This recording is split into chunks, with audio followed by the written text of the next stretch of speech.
Thanks for joining us today on Market Call. I'm Mirella Fernandez. Hap Sneddon with us on the show, President and Chief Portfolio Manager at Castlemoore. He'll take your questions today on technical analysis. Here is how to reach us. Call 1-855-326-6266 if you'd like to call in with your question. You can email your questions as well. Market Call at bnnbloomberg.ca. All right, lots to talk about today with the markets having a more volatile time for the end of the year. Typically, of course, we see a stronger end of the year, but a few weeks left for things to turn around. Let's bring Hap into the conversation. Hap, as I mentioned, we normally see more strength this time of the year. I'm wondering if you feel like people are waiting for the decisions by the central banks maybe to sort out the nervousness. What do you think is affecting the markets? So, what's underpinning the nervousness? Geez, take your pick. The sentiment right now is pretty crappy. But as a technician, as a portfolio manager has to deploy capital, you kind of want that environment as opposed to, it's Friday afternoon, everyone's on the patios, everyone's feeling really good, sentiment's really high in the 90s, between 0 and 100. Right now, it's a composite I look at is in the 20s. So people are really fearful. It could be,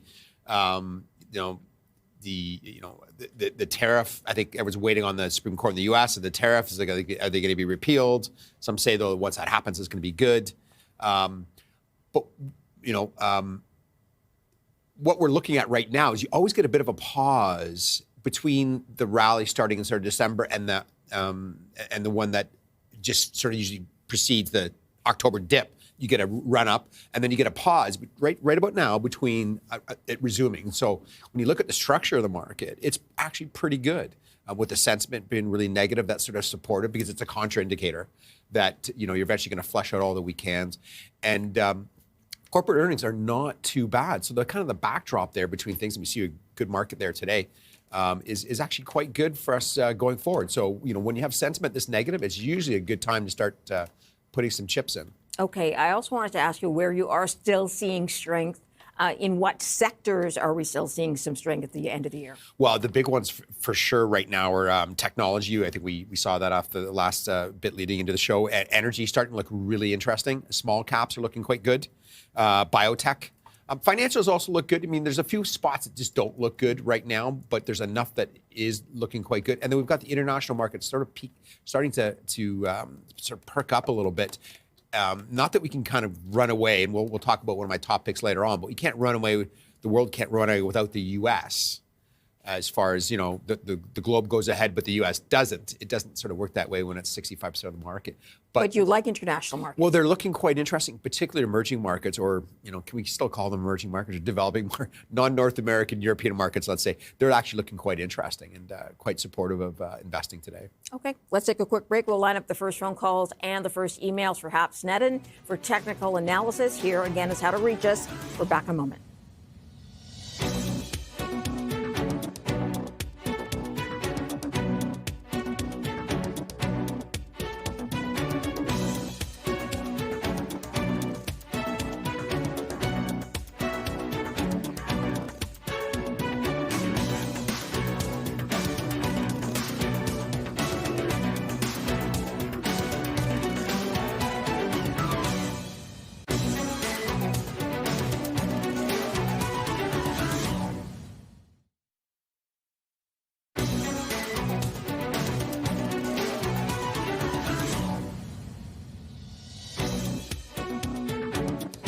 Welcome back. Thanks for joining us here on Market Call. Let's start with an email from Sam. He has a question. He wants some technical analysis here. He wants your views on Athabasca Oil Corp. Hap, take a look at Athabasca if you can. I don't know which chart you want to start with. Well, as you pull it up, we've got the 1 year chart up, which is actually just perfect here. And the one thing that jumps out at you right away is it's up for an energy stock. It's up almost 56%. A little down today, down just a little bit less than 2%. But what we saw here is this sort of sideways move. Everyone knows me coming on. I always talk about sort of hanging your hat and seeing a base, and then the breakout from that base is what we see right here, that nice breakout there. And so this one would be a buy rating. It would be a buy today. We like energy. We don't have this. We've had it in the past, but it is a space that looks very interesting right now. When you have a stock like that, it's all you can do is get in the way of the move. Now you're going to have some volatility. There's obviously something specific that we got some announcement on in October, or unless it was a commodity related. But when you see a picture like this of a chart of a producer of a commodity, it also bodes well for the commodity, because usually producers will lead the commodities. So. Sometimes people say, okay, we see it's going straight up, it's doing a good job, but would you get in now or would you wait for a dip on this? No. The way you solve that dilemma, because people they're always wanting justice, whether it's downside justice or upside. What I mean by is, well, once this thing comes back down to this and once it corrects a bit, then I'm going to buy that. Or once it stops going down and it kind of bases, then I'm going to buy that. Well, markets are much more dynamic than that. So there's no this, that's the way the perfect sine wave works, overbought, oversold, but it doesn't tend to happen that way. So when you look at a stock like this, Athabasca, and you want to have a position in, and you see that kind of a chart, you just buy it. If you have concerns about the valuations of that, and say you wanted a 4% final position, well, maybe you just buy your 2% and you don't get that second 2. But certainly when you see something trending like this, you want to be willing to pay more, not less for that. So this is a good looking chart. All right. Sam, I hope that's good for you. Let's go to our first caller. Rose is on the line. She's in Vancouver. Hi, Rose. Good morning. I thank you for taking my call. I would like to know about Brookfield Corp. It seems to have a trading range between 60, 64. I would like Hap's opinion on this stock. Thank you. Okay. I'll hang up and listen. Thank you for the question. We'll pull up Brookfield Corp. Up now, it's at 64.46 today. Did that big dip in April, come back pretty much, and then had another dip in November. What do you think of the chart? Well, for disclosure, we own this, and we will take any call that comes in, and there was no reason why we took this one, but we do own this one. And so what Rose is talking about is this sort of little trend right there. And the more you see it kind of base long like that, and you're collecting a dividend, it's pretty decent. I can't remember it off the top of my head, but it's pretty decent. It's a good thing to hold on to. As long as that lower trend, I'll just sort of isolate. As long as that sort of that, let's call that $60, $59, sort of as long as that holds, you're not probably going to come back down and visit the last sort of major support, which would be sort of in the $49 range. And so looks pretty good. Anytime that you can get, and I've been doing this 32 years, managing assets, anytime you can get a leg up by standing on some shoulders of giants that also manage assets, whether it's someone like a Warren Buffett or an Apollo, a KKR, or Brookfield in Canada. We got a couple options, Brookfield Parent Corp that we just looked at, or the Brookfield Asset Management.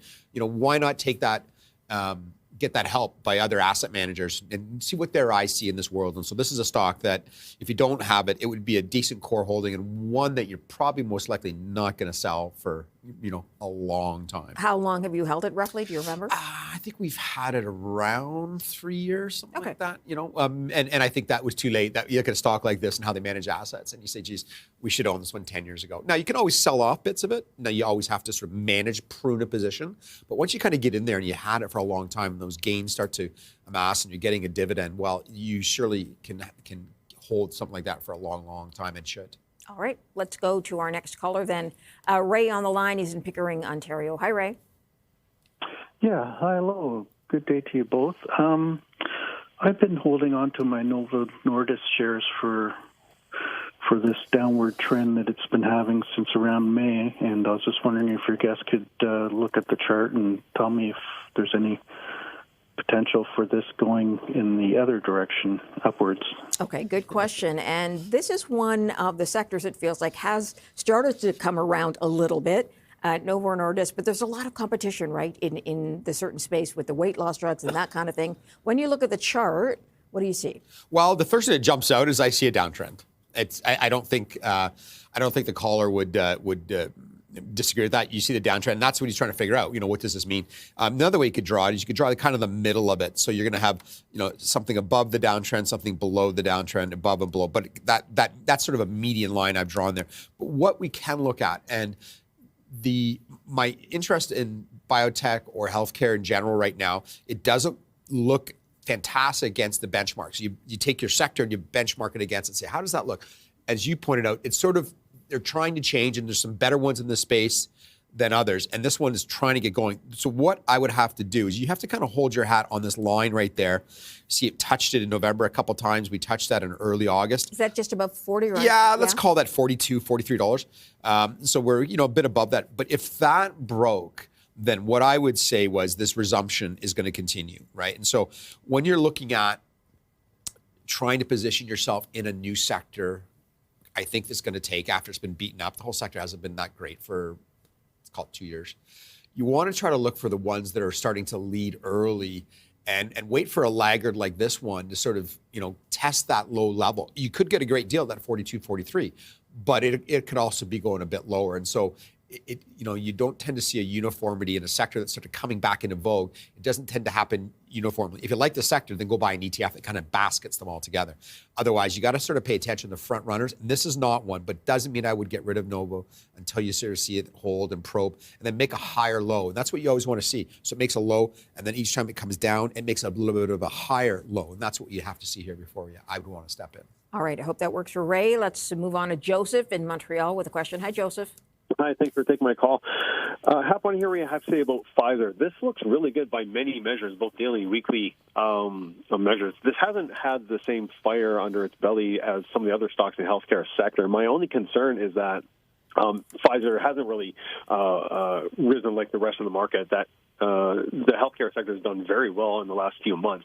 Pfizer's leg, I don't know if there's anything I'm not seeing, but by many measures, the MACD, the money flow, everything looks good. Any reason to not buy this? Thanks in advance. Okay, thank you for the question. Upward trend, but volatile. Yeah, I think it was Matt. I think he kind of answered the whole question himself. He kind of knows it. It's been better than Nova. We saw the chart of Nova. It didn't do that. The whole market kind of bottomed here. The whole market has gone up. So you'd have to kind of look at this one against the market. So 22 to 26, so that's 4 of 22, so we're at sort of 20%. It's probably in line with the market since the bottom. And so that is, to me, that is a strong signal. And the next thing that we're going to sort of kind of focus on here is this upper band that we saw break down from in January, February, sort of March. And let's, call that sort of the $26, right where it's kind of coming up to. We saw it do that back in October. It kind of got up to this little level here, and then it got repelled. We like to see it, as they say in the military, is the forces vanquish that line and get above that. So break above that line there, and then we're good to go.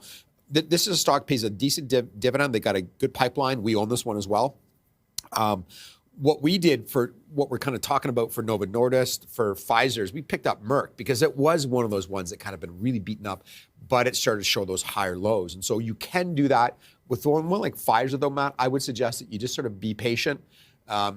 Be settled with your position and trust that you've got a good eye and just leave it alone. The most money in this business is made, and I learned this from Stanley Druckenmiller, is by sitting on your hands. And when you're in the business all day long, or you got tons of access to information these days, sitting on your hands becomes harder and harder and harder. Of course it does, yes. And it's hard to put the emotion aside. So this one was high of 27.37 in October, which is when you pointed out, and sitting at that 25 and change mark today. All right, we're going to take a quick break. We will be back with Hap Sneddon, Castlemoore, taking your questions on technical analysis. Back in a moment.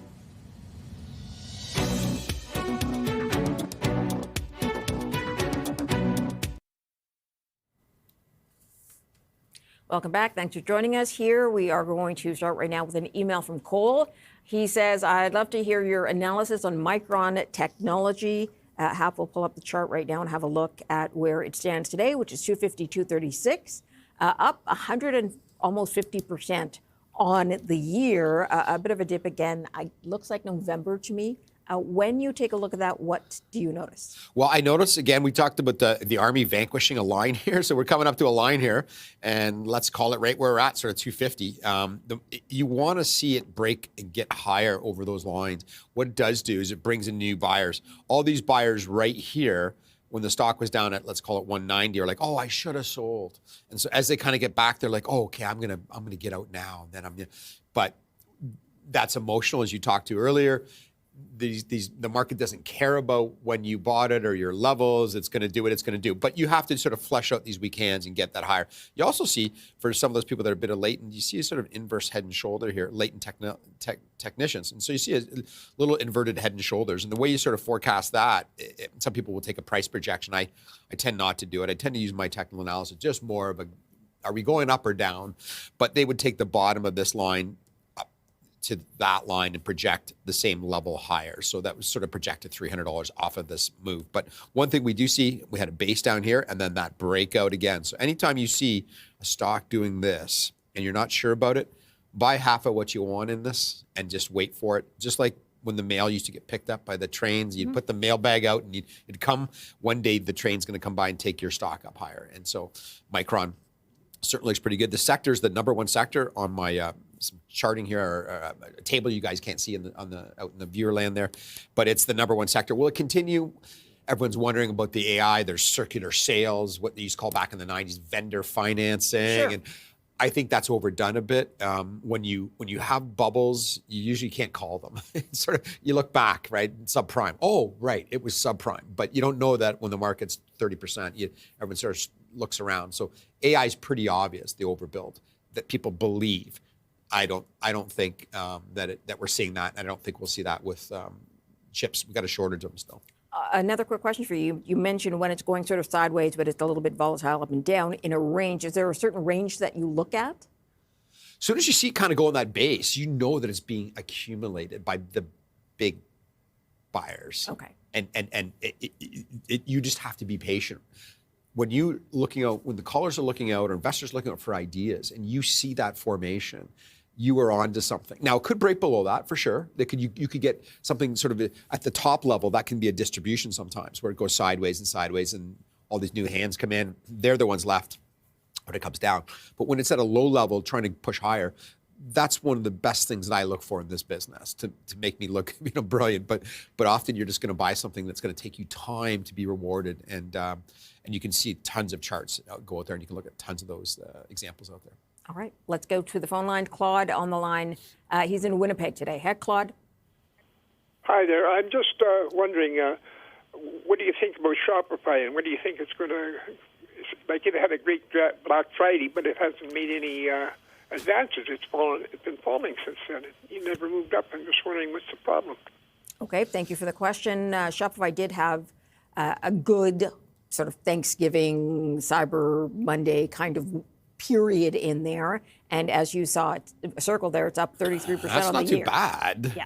Now, what the caller might be thinking is, hey, this wasn't fun to go through. Shopify is one of those volatile stocks. If you're in Canadian tech at all, you have to own Shopify. There's a few, Canadian tech stories out there, whether it's, Lightspeed or Constellation or OpenText, that you sort of, if you're in Canadian tech, this is one that you have to own, but it's not isolated like some of those ones are a little bit, all our companies are Canadian tech are really quite global, but Shopify is exceptionally global. Now, it is tied to consumption, and so you're going to get, the consumer sector has not been the most robust. We've seen some areas of interest in some of the larger retailers like Nike and Under Armour that, hey, are these cheap now? And but for some parts of the consumer sector, it's not as good. And for this one to have this kind of trend still, it is pretty good. Now, what you want to make sure always when you have a stock this volatile is, do I have it in the right proportion, right? Is this 10% of my portfolio? Maybe that's too much.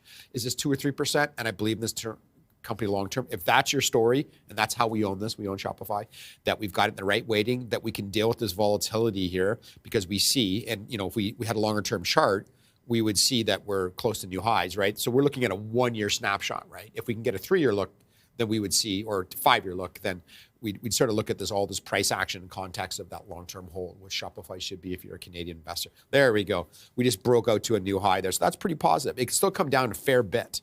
And still be in a bullish consideration. So that's one of these kind of stocks that you just have to, it's a bucking bronco. If you got to own it, you're going to have to just eventually get zen with it and just go for the ride and make sure you've got it in the right weighting that it should be in your portfolio. End of October is the high, which was 249.71. Okay, let's go to another caller. Mark is in Ottawa. Hi, Mark. Hi there. Can I have the HAP's technical analysis on United Health? Thanks. Okay, United Health, again, one of the more beaten down stocks in the U.S. They do insurance. They're in the health field, obviously. Is this one you have bitten off at all at any point? No. We can kind of look at the Nova where we got this low here, and you hope that that's the second low here, right? So we talked about a higher low, so there's the first low. Which is about 300? roughly? Yeah, and then we have the second low here. I'm not sure how that's coming across. My writing is actually reasonably well, but the dollar's turning. So you want to make sure this low kind of holds. And we have this little, you kind of want that 300 actually, you want this just to be an anomaly, and that, if you're going to hold this, or Mark's just thinking of buying it, or does hold it and doesn't, he's come from 6 to 3. What does he do? I would look at this $300 level and see if it kind of breaks down through that and you want to go somewhere else, then you could do that. If you've got a tax loss, well, then you can kind of do that. If you're trying to top grade and you see net 41%, if you're trying to top grade, there's better ideas in the space than the providers here. I talked about one, Merck. We saw Pfizer. There's lots of good. Amgen's a big holding. So if it's a provider you want to be in, then these guys are kind of the standard, the biggest. But you can see, that was quite a rough spring for them, and they didn't participate with the rest of the market that saw that April dip. And, the market went up from April, and United Health just simply went down. And so there's not a lot other than this action right here at $300 that you can hang your hat on. If it breaks below that, I would probably try to top grade that and use the tax loss if it's in a non-registered account. All right, Mark, I hope that works for you. Let's take a quick break. When we come back, we will have a look at Hap's past picks. That's next.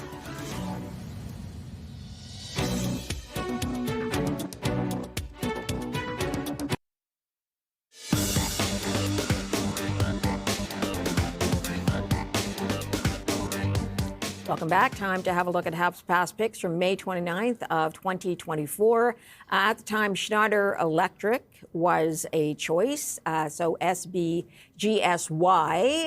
and it was $49.06 US at the time, now at $54.25, so 11% upside, 12% total return.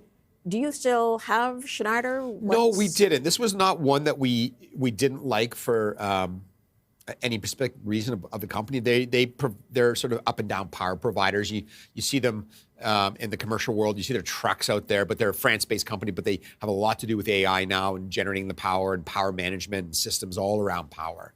And they've got a bright future, I really believe. Pretty volatile stock. You can see some pretty big moves there, but that was not the reason.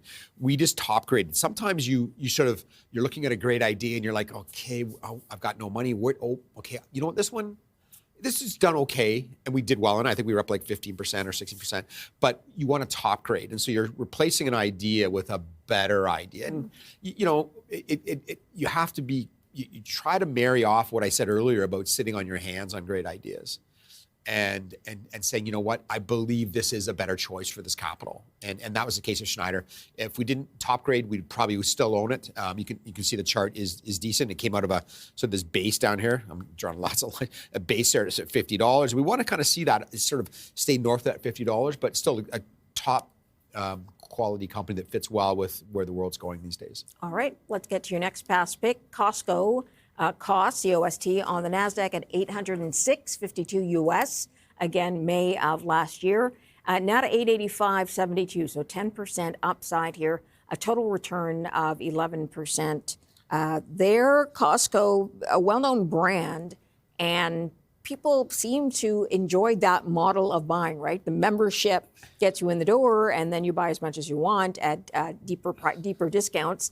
But the trend has gone down. So what can you tell me about what's going on with Costco? Well, they still have all those free foods, and if you go there on the weekend, you can fill up. You fill up, exactly. Yes. Now, this is one that it's down about 10% since the it did participate for a bit, but then it's kind of back to where the rest of the market doesn't look like this. It made this low in April, and it's gone up, as I've shown a few times. So this one's back to this low. But when you have a quality company with a model like they do, the moat is huge, meaning when they say the moat, meaning like, okay, can I penetrate that? There's another sort of fortress analogy, and you can't do that with Costco. No, there's a few out there, BJ, Sam's Clubs, and we know some of the names, but fantastic name. Our profit is so deep in this one. The share price is quite high, so it's one that you're going to hold for a long term. You're going to kind of go through the growing pains.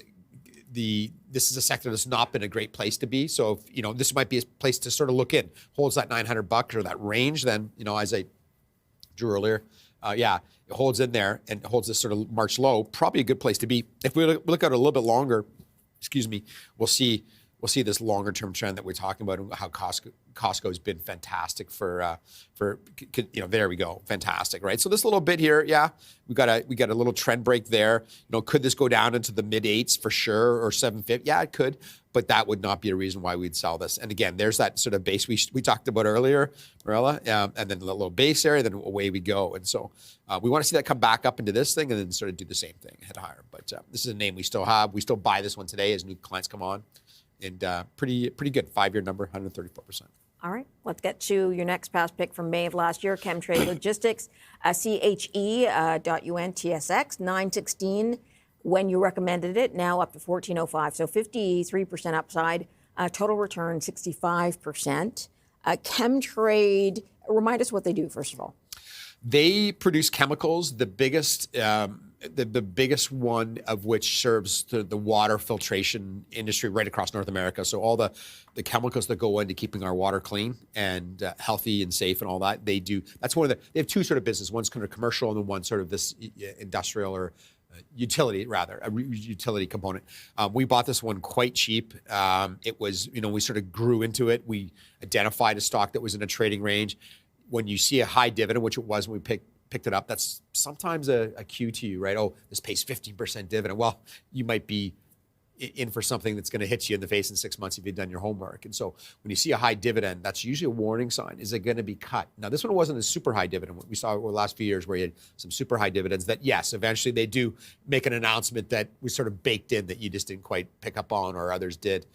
But this is one where the dividend was reasonably high, and I think we were 9% when we started. But fantastic name. Still buying this one today. A smaller company. You're not going to make it a huge position, but a fantastic name. Ticks along, does its business, and again, we still buy this one today. Very quickly, the step up. Very significant, sort of. Yeah, that was when you have a name that's not wide known or ubiquitous. It's not. The market sort of. Oh, that company, and then they sort of drive it up over those steps. You'll see that with some bigger companies, but when you have a lower float, smaller company, that news will sort of jolt that up to this next level that we've talked about, and that was we saw that in August, fantastic news. We saw that again in May. It's coincident with a company like this with what their earnings are, and they are a really good little company. I should buy some of that, and so that's what you get, those sort of spastic kind of moves into it. Good to know. All right, we're going to take a quick break, lining up more phone calls for technical analysis with Hap for when we come back. Stay tuned.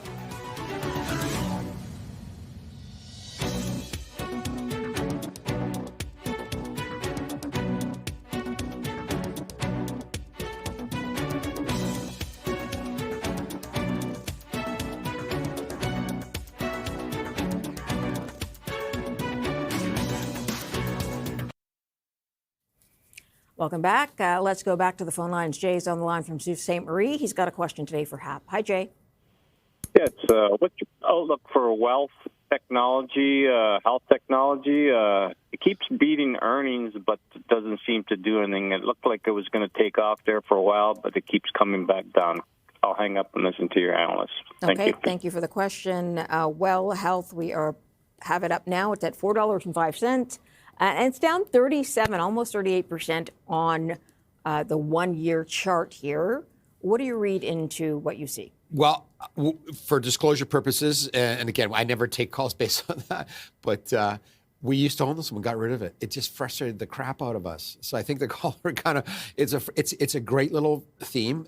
We've had this happen to us with Knight Therapeutics as well, where Canadian healthcare stocks that seem to have a really good story. They have sort of decent earnings. There's nothing crazy about it. It just doesn't seem we have enough Stanley Druckenmillers in the country to sit on our hands and let the name catch. And so this is one you can see here by the chart. There's two spots there. So maybe at this level here, just what would that be? Probably around 375, something like that, or maybe 380. Is what this line is right across to where we're at with that low here. So that's the best I can say right now, is that it's going to hold that line. And then maybe, we start to march back to this $6 and then back up to that sort of $7.50 high there. But very frustrating stock. Canadian healthcare stocks do need a lot of patience. And this was one where we top graded. We made a decent little profit, but just the way it behaved, we said, we can kind of go upstream to something a little bit bigger for more predictability for us, but doesn't mean that, look down, because they've got a great theme of what they do, that in a few years it's going to be decent. All right. Let's move on then to Al in Edmonton with a question. Hi, Al. Good afternoon. Good morning. I'd like to know if the guest would be a buyer at this price. Okay. Yeah. Yes. Yeah. We saw that February low there. I know the big announcement there, but this February low, it kind of comes right back to this low that we saw in November. And I think that is around $16. I can have to double check that low that we saw there, Morella, near the end of November for Northland Power. But that to me is a good risk to reward. Why? Because if it breaks below this, then you know there's probably more pain to come. And then your decision to hold it from here to here is quite small. Now, if you bought this thing at $26 or $25 rather up here, yeah, that is quite painful to have such a sharp drop in a short time span. But we've got this low here from February to hang our hats on. Markets always try to look for feeler points and, okay, where would buyers come in? And what, buyers came in here. And that's the best that we can say. You can see down 10%. So it's not, if you've been a long-term holder and you've had a decent dividend, I think the dividend's 6 or 7% off the top of my head. So it's not been a terrible year, but this is definitely a good opportunity here to match up these two lows. If it breaks that, I'd be heading to the exit. Okay, that was for Al. Let's move on to Kevin in Toronto. He's got a question. Hi, Kevin. Hi, Morella. Thanks for taking my call. Hap, I'm looking at Maple Leaf Foods. I'm trying to find an entry point. What's your thoughts? Thank you very much. Okay, thank you for that question. Maple Leaf Foods, yeah, a bit of a trend down. I was just looking at this one yesterday. It just sort of started, yesterday or Sunday, Monday, yesterday. And it was starting to screen well for me. It was looking really well.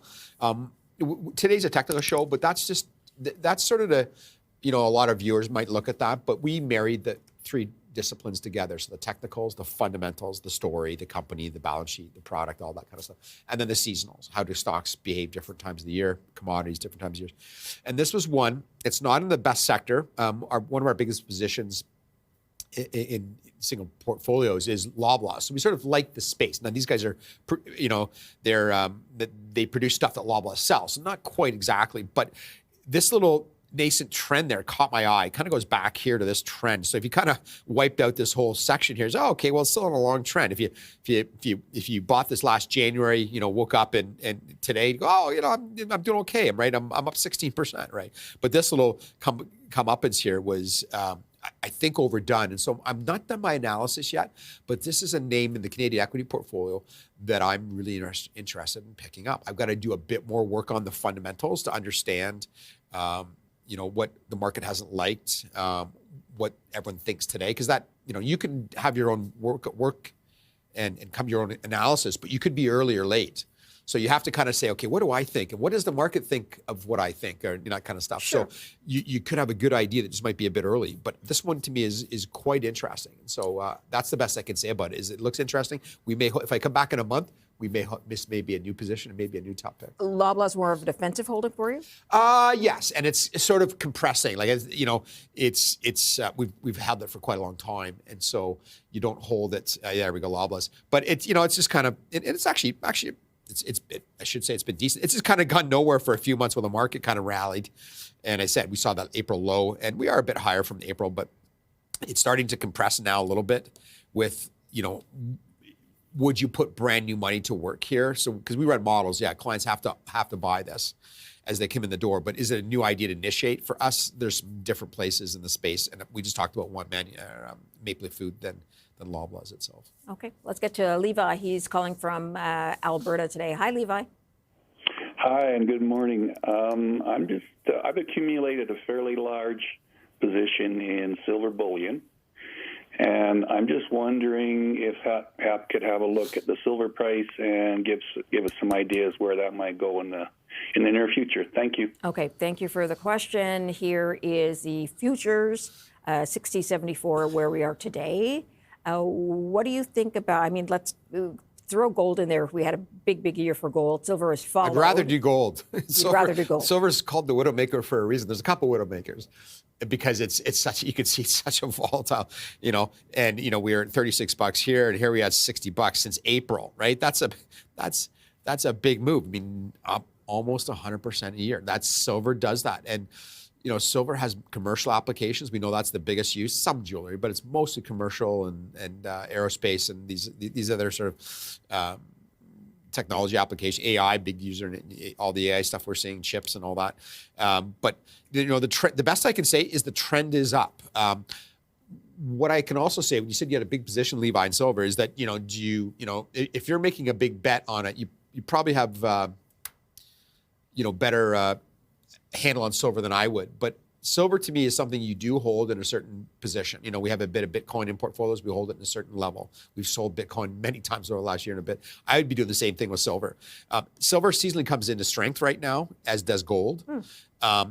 If you want to know, this is the best advice I can give you, Levi. If you want to know the direction of silver, you watch the biggest producers of the commodity. So whether, I think First Majestic was talked about just before we came on show. There's a bunch of silver names out there that you can go look at. Take a price of silver bullion, overlay that with the price of those producers. And if you're trying to find out where silver is going to go, watch those producers. They will lead on the upside and the downside. So when no one wants silver and you see First Majestic start to run, you want that. And similar on the downside, you see First Majestic start to roll over, silver, the commodity is going to fall. Interesting. Okay, we're going to take a quick break. Hap is with us for another block of questions. Hap with Castlemoore, and he's taking your questions on technical analysis. Here's how to reach us. We're back in just a moment. Stay tuned. Welcome back. We have Alfred on the line in Mountain View. He has a question today for Hap. Hi, Alfred.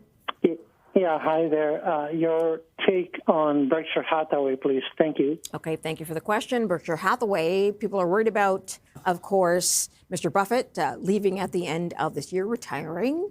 So it's weighed on the stock. But what's your take? I buy it. We've been aggressively buying it over the last month. We've held it before. When we bring new clients on, we always sort of get a little bit of window to get those positions in. And then we added it to another portfolio that we run, sort of global asset managers, if you will. And it had not done as well. You can see what, we've talked about this April theme and the market went up. And what did Berkshire do? It went the opposite way. But we think where we're at right now, this trend will resume. Berkshire's beaten the S&P forever. I think this year it's only 3 or 4% behind with this sort of up move here. But $378 billion in cash. I think Greg Abel is going to be very able, taking over from Warren. There'll be some fits and starts, but when you look at some of the parts, it's a fantastic, well-run company, and we look at this nervousness as an opportunity. We always knew that whether it was Charlie Munger who went first or Warren, that the day would come. But, if he's done anything well, he wants to leave a legacy of how he did what he did. He learned his from Graham and Dodd investors. And so life continues. And I think this is an opportunity for investors to keep being part of what is a culture now, not just by a single man. Hanging on to Berkshire. Okay, let's go to Jim. He's in Peace River, Alberta. He's got a question. Hi, Jim. How you doing? Good. Thank you. I'm a dividend investor. And then in January, I'll put $7,000 into my TFSA. I'm considering Tourmaline. What's your opinion on it, Hap? Thank you very much. Okay, Tourmaline Oil, I guess, is a natural gas play. Yes, we. This is one of our. We've got this in a portfolio. We like this. We've sort of gone through the big swings here, but we think, and there's some other smart investors that hold this thing. Everyone can do their own homework on who else maybe owns this. Some big investors in the U.S. But we like this name. We're willing to go through this, this crazy chart. There's more than one, of these, crazy moves. But we think this move is substantial. And that, I can see it's pretty modest compared to the market, but we think this is a place to be over the next 2 or 3 years.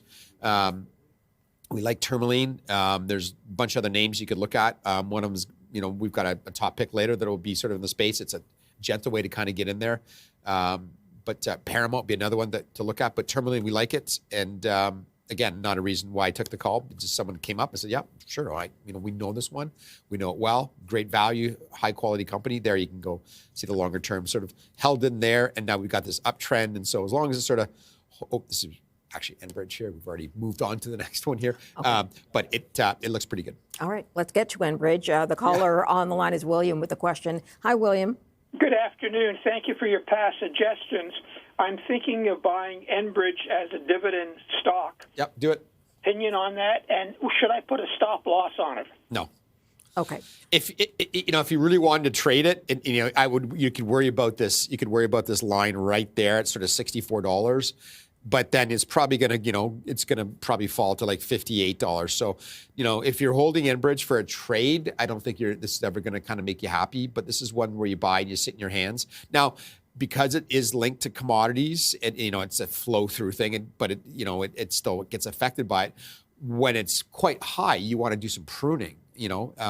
You can go through cycles with commodity stocks, and you can, except for the dividend, you can kind of go, well, you went up to $70 and you came back to 50, and you're like, oh well, just collected my dividend along the way, and not much else happened. So sometimes you have to prune these kind of stocks, and it gets pretty high. But this is a name that you could buy right now today. I think its prospect looks pretty good over the next couple of years. All right, that dividend, by the way, is 5.8, which is a good one for Enbridge. We'll take a quick break. When we come back, we will take a look at new picks from Hap. Back in a moment.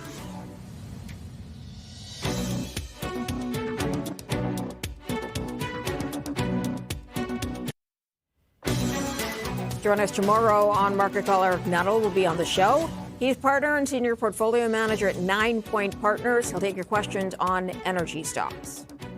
And time for new top picks from Hap Sneddon. We're going to begin with iShares MSCI Emerging Markets Index Fund, so ETF EEM. Tell me what you like about the emerging markets ETF. Well, we kind of teased this off the top of the show, right? Emerging and developing markets, and I'm doing air quotes here because I don't know that China's or India. We were talking during the break. Are they really developing markets? But certainly. The emerging markets look really good. They've not been the place to be over the last 10 years, but comparative tides are sort of turning, right? And, comparative tides meaning you're not going to ban in the U.S. for emerging markets, but are you going to maybe allocate, or as I said earlier, top grade, better idea? Yeah, you should do that with them. I think you should do that with emerging markets. Right now, they offer better valuations and some of the better economic forecasts compared to Europe. Now, parts of Southern Europe and parts of Europe are still considered pretty decent options going forward. It's the Germanys of the world, the Frances, North America, or U.S. in particular, they're not as attractive. But certainly when you get into other parts of Europe, Austria, and they're sort of first world, but these are sort of non-North American and sort of the edges of the international market as you get into the emerging markets. Look really, really good. Do you have a rule of thumb of how much you put into emerging markets? Well, because we do use stop losses for some of the stuff we do. We will concentrate a bit higher than having. We don't like to have certain parts of the market that are just sort of dead wood. Mm-hmm. If not to contradict myself, if we don't have a big profit in it and it's just sort of like mushy, then we're going to try to get it to a better spot, and then we can set it in our hands. And so, for the average investor, I think 15% of your portfolio to the rest of the world is more than appropriate. I think 20 years ago that was considered aggressive, but the world is so interconnected now, and the central banks operate more consistently that you can have a much higher weighting than in the past. And I would think 10 to 15% is very acceptable. All right, let's get your next pick, which is Pembina Pipeline, PPL on the TSX. We get a lot of questions about Pembina. And it's in the energy space. Is this your energy play for sort of AI moving forward, or what's the play for Pembina? Well, this would be sort of because pipelines look pretty good going forward. You heard how effusive I was on Enbridge. I could have picked Enbridge as well as I could have picked Pembina. I think Pembina is going to give us a better upside. They've got tons of assets, very strategically located. We know all related to hydrocarbons and natural gas, terminals, the processing, they have sort of all up and down the chain. They've had really decent earnings, increased contributions from recontracting. So that's where they kind of get to recontract their flow through what they take through their pipelines. Their dividend right now is 5.2%. That shows you the robustness in the company. That's only 5.2, but I think it's going to be much less because the capital is going to move up. And we've also got a Canadian government that's a little bit more warm to pipelines for some reason now all of a sudden, and we'll sort of maybe free up some opportunity for that. And I think this is an easy entry into the space. If you want to be a bit more aggressive, I think there's other places to go. But if you want just a decent stock to say, I don't have this stock, and I hear it all the time at BNN, I'm going to go get me some of that today. And I think you can go do that, no problem. All right, let's get to your last pick, which is a play on technology at this point. Arista Networks on the New York Stock Exchange, ANET, A-N-E-T. What do you like about Arista? Yeah, just a high quality in the artificial and cloud space that we're talking about. They're data driven to what they do. Them data centers, campus routing environments. They are a top producer of what they do. Excellent profit. They've got a really wide moat. Again, that word meaning that the barrier to entry is really high. You've got to have a lot of money, talent, skill to kind of get into the space. They are one of the best at what they do. Their main product is called Extensible Operating Systems and Cloud Vision software. They connect high-speed devices with really little lag time. So you start to get really technical when you start to talk about what someone like Arista does. But these guys offer very versatile solutions in the space and very high quality of what they do. Excellent profit. How long have you held it, roughly? We've had this name, I think, about 2 years. It's not been an easy run. Sometimes when you get these gyrations in the space, the ones that are the leaders will tend to come off. You see NVIDIA can get volatile at times, or Taiwan Semiconductor. Anybody that's a real big shooter in the space, you have to kind of expect that you're going to have some periods where you're living with heavy volatility, and this is a name that would be like that. But when you look at the quality, right? So one thing that helps you deal with volatility is you look, how good is my company that I'm kind of holding through? Mm-hmm. This is a really quality name. Do I have it in the right weighting? Yeah, you should have it in the right weighting. Okay. We are going to leave it there. Thank you for coming in. We'll see you again soon. Thank you. Hap Sneddon, thank you for joining us today on Market Call, and we'll see you back here again tomorrow.